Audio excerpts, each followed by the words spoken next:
Be'ezus Hashem, we are going to continue studying Likutei Moharan, Kitzur Likutei Moharan, and we are going to finish, God willing, lesson number 1 of the Kitzur.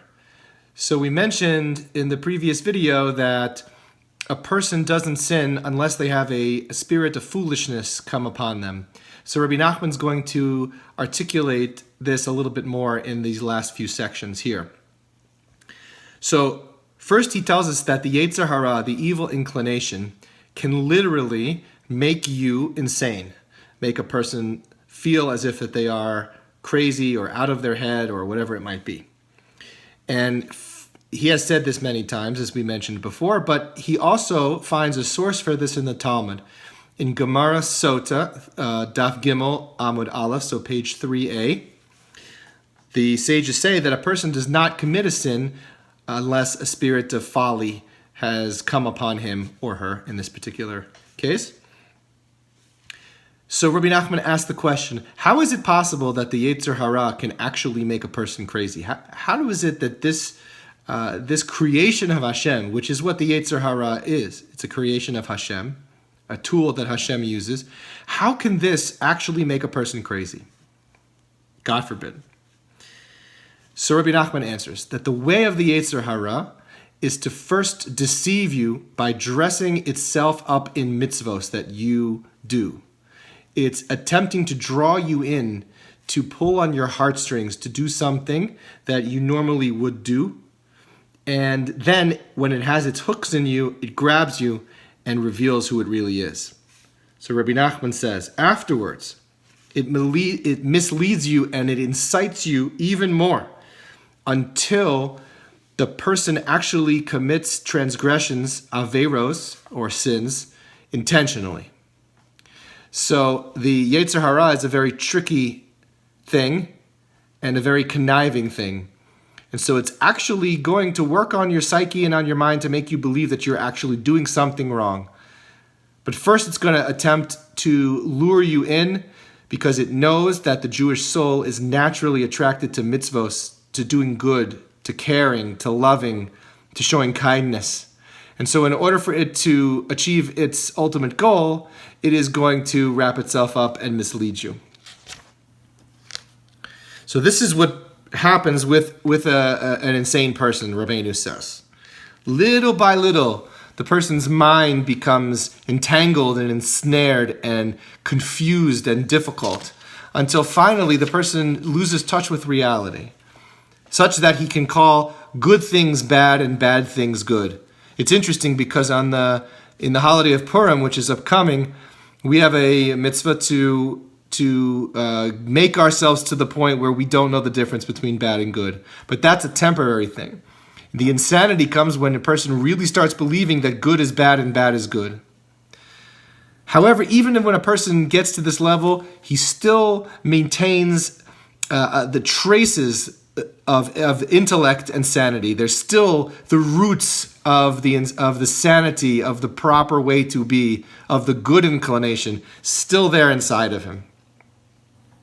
So how do you cure this? So Rabbeinu says there's 2 ways to do this, okay? Firstly, he says it may be necessary to strike the person in order to get them to subdue their evil will. Now, he doesn't mean physically strike a person. He is saying to try and strike out the person's insanity. Sometimes a person needs a little tough love. And sometimes the greatest kindness, the greatest chesed you can do is to help somebody by making them understand what they're doing, making them see the light, if possible. Because you can't make anybody do anything. Only Hashem can do that. But attempting to assist the person to see the light. So that's number 1. The second thing that Rabbi Nachman says is that it's also sometimes necessary to place upon them mystical and Kabbalistic holy different names and amulets in order to banish them, the Yetzer Hara from them. So this is definitely outside the scope of this shiur, but the Kabbalah talks about the power of the names of Hashem and also the power of the Hebrew letters when put into combinations with each other. And so what he means by amulets is there are some Kabbalistic traditions that combine letters together, and they're worn as a charm, or they're kept in a drawer or under a pillow in an effort to protect the person's neshama, person's soul, from the Yetzer Hara. So that's two different ways that he talks about how a person can actually cure another person of this insanity. He says finally that the main way to cure a person from the insanity of sin is to connect yourself with the holy intellect straightforwardly and in simplicity. Oftentimes, I know from even personal experience, we take a lot on each other, on ourselves. I have to do this mitzvah, I have to do this exactly this way, this custom, I have to have my hair a certain way, I have to have the Kiddush cup has to be filled exactly a certain way.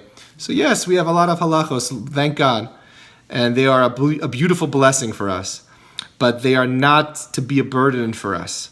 So one step at a time. The key is to connect yourself with the root of these halachas, which is Hashem Yisparach, Hashem, the King of the universe.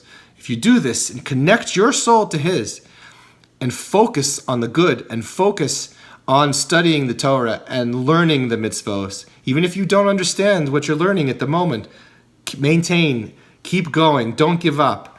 And by doing this, you can come to prevent yourself from being ensnared by the Yetzer Hara, and also can potentially cure yourself if, God forbid, you have gone down that road.